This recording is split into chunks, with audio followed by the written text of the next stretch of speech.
découvert ce dispositif expérimental de territoire zéro exclusion énergétique.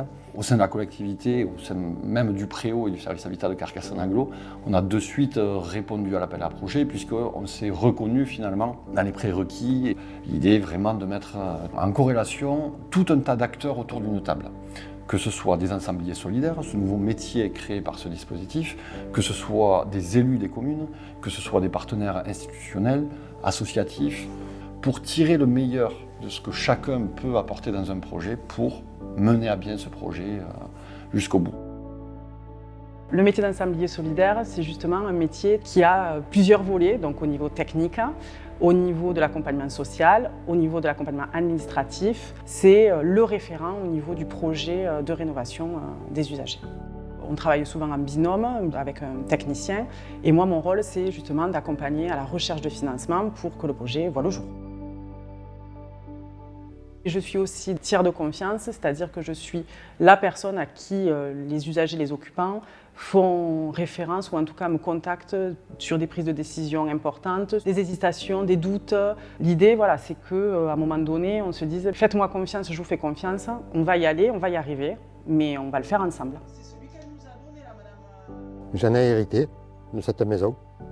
L'hiver, c'est un glaçon, malgré les radiateurs que j'ai, mais bon, c'est le compteur qui tourne. Et l'été, c'est une chaudière.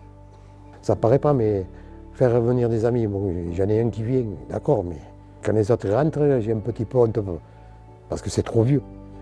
C'est inaccessible pour une personne valide comme invalide, je le dis. Les projets, bon, c'est de me faire une salle d'eau en bas, une chambre et la cuisine à ranger. Dans le cadre du projet de Bernard, en fait, le repérage a été très important, première étape. Ensuite, bien évidemment, on a visité le logement pour faire un diagnostic de l'état de dégradation, un audit énergétique du logement, se rendre compte de l'adaptabilité de ce logement vis-à-vis de la perte d'autonomie et du handicap de Bernard. Ensuite, concrètement, la phase opérationnelle va rentrer en ligne de compte, donc étape sur ce projet-là de désencombrement, pour faire venir des entreprises et être en capacité de deviser les travaux à réaliser sur ce logement. C'est un vrai défi. On a démarré avec beaucoup d'envie.